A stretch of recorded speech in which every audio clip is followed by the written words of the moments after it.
guys, what's up? Welcome back to my channel. Today I'm going to be covering the case of the Bever family. Now while this case is just as heartbreaking and tragic as a missing persons case, it's a little more graphic and brutal in nature. If you are very sensitive to children being harmed in these cases, this is not the video for you and you might want to click off now.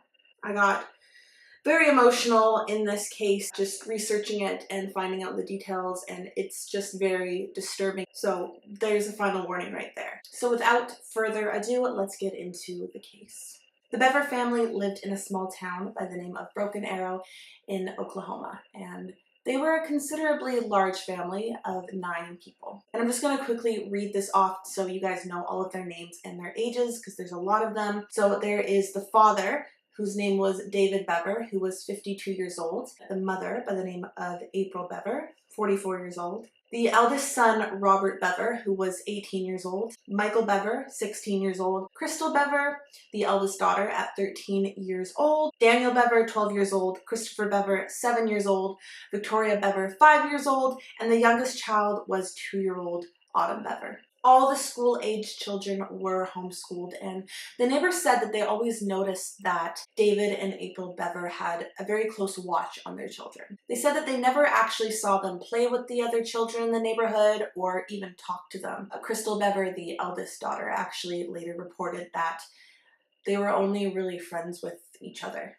The family was apparently so socially isolated that the neighbors actually didn't even know all of their names until the medical examiner released them. They said that there would be times where their children would run up to the Bever family kids and ask them to play, but as soon as the Bever family kids saw the other children coming, they would turn around and just go back into the house. They wanted nothing to do with them. So yeah, this family was not one to mingle. The eldest sons, Robert and Michael, were actually the closest of the siblings due to their shared interest in murder. They would actually lay up at night and talk about their obsession with serial killers and how much they admired the fame and power that they got with killing innocent people. Michael actually later reported that they had hoped to make the Wikipedia list and maybe eventually have a book or movie made about them and the crimes that they committed. The boys would often look up the perpetrators of the Columbine massacre and wanted to outdo their kill count. They also had an admiration for James Egan Holmes, who committed a mass murder at a movie theater in Colorado in 2012. Michael actually later reported that he and his brother had a goal of taking 50 innocent lives. But talking about their obsession with serial killers and their sadistic goals to take innocent lives wasn't the only thing they would talk about in their late night chats. They actually started talking about killing their entire family, which is something that 18-year-old Robert had wanted to do since he was about 13 years of age. It was July 1st when Robert had done enough research to realize that he could actually buy weapons on his own. So he bought some of his weapons at the gun shop and body armor and knives on eBay. Robert would actually wear this body armor that he had purchased around the house, but no one really said anything about it.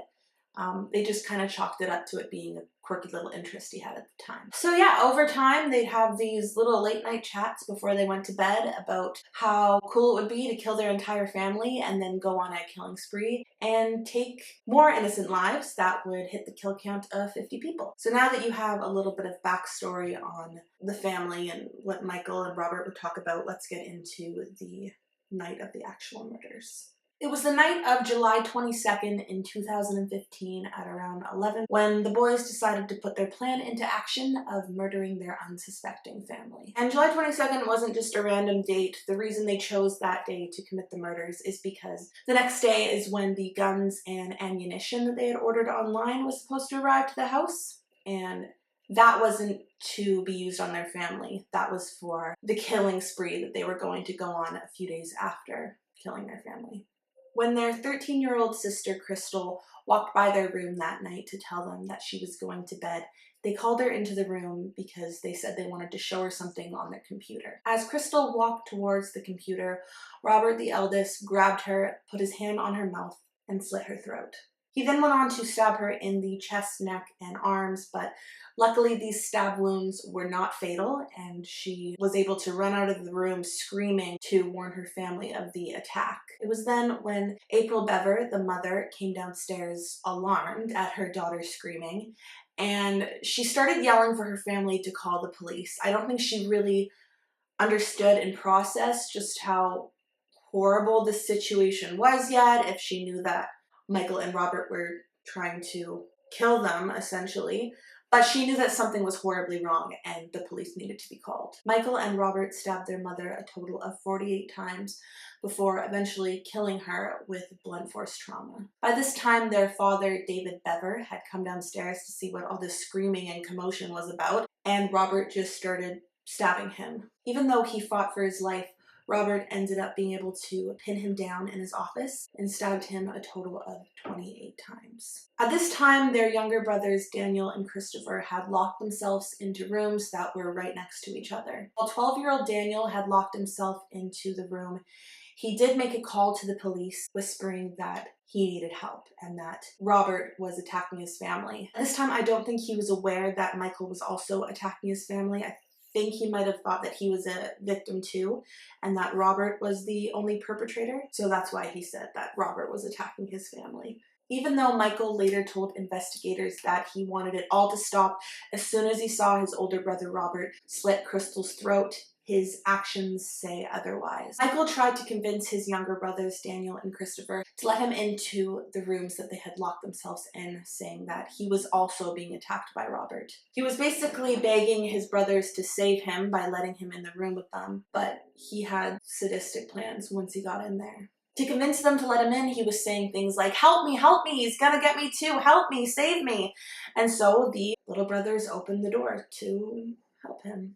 Michael then was able to get into the bathroom, which is where Christopher, his 7-year-old brother, had locked himself in for safety. He then started stabbing his brother in the neck multiple times. While all that was going on, Daniel in the next room had opened the door slightly to see what was going on, and that's when Robert pushed his way in and started stabbing his brother repeatedly. They also stabbed their 5-year-old sister, Victoria Bever, multiple times. I believe it was 18 times throughout the chest, neck, and arms, and she was hiding in the bathroom as well with her brother Christopher. The only two survivors of the attack were 13-year-old Crystal Bever and 2-year-old Autumn Bever. Crystal Bever managed to survive after getting her throat slit by running away and playing dead and waiting for police to arrive. They managed to save her life by giving her CPR, but it was reported that she was very close to death as she had lost 45% of her blood volume. The youngest sibling, Autumn Bever, who was 2 years old, managed to survive and actually was sleeping upstairs in a room and was completely unharmed and safe. But that wasn't because they didn't want to hurt her. They just forgot and didn't have enough time, they later said. It's actually so disturbing what they had planned on doing to the little 2-year-old baby.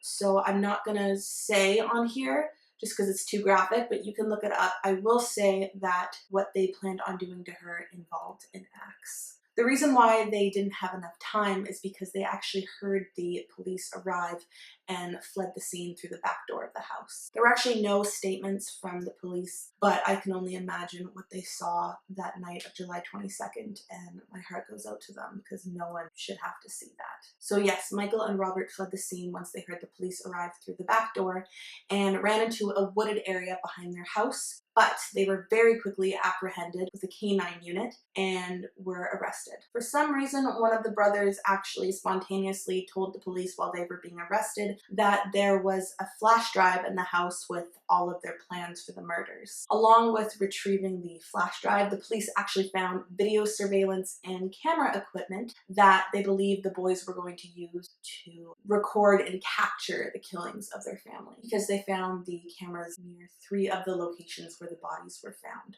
Defense attorneys stated that David Bever was very verbally and physically abusive to his children, and Robert Bever actually said that both his parents were very hateful to him and his siblings. He also later confessed that he and Michael had plans to dismember their family members and put them in storage bins and hide them in the attic of their home. But they didn't have the time to do this because the police showed up. He also confessed that they had plans to kill 5 people at multiple random locations until they hit their kill count of 50 people. During the interrogation, Michael's alibi to make him seem more innocent is that he only stabbed his brother Christopher once. He kept saying that over and over, that he only stabbed him once, but that was later proved to be a lie, and he had actually stabbed him 6 times, while Daniel, who was in the room next to him, was stabbed 9 times by Robert. He said that a big reason for him committing these murders is because he liked the idea of hitting a certain kill count, and he also said that he just wanted to help his older brother. But then he would also blame Robert, saying that Robert told Michael if he didn't follow through with these murders, then he would also be killed. Robert's reasons for wanting to commit these murders were that he hated society and that he thought that if you took someone else's life, it made you godlike. And of course, like I said before, they both really liked the idea of all the power and the fame that might come with it all. And what I found so disturbing when I was researching is that apparently Robert was giggling throughout his entire interrogation, especially when talking about exactly how he killed his family. I think that's so messed up. Robert Bever was sentenced to life in prison without the possibility of parole after pleading guilty to all charges against him. And Michael Bever received life imprisonment with the possibility of parole after he covers 85% of his over 200-year sentence. But I don't think he'll ever get out of prison personally. And I don't think either of them ever should. Yeah, that's the case of the Bever family. Horrible, horrific case. And my heart goes out to Crystal Bever and Autumn Bever who survived. I hope they get all the counseling and the help that they need, and that they're surrounded by remaining loved ones who can guide them and support them after what seems like would be the most horrific thing to go through and to happen to you. But thank you guys so much for listening to this case and watching this video. If you'd like to see more, make sure you like and subscribe, and I'll see you in my next video. I do things, but how do I know that it'll take me to where I wanna be?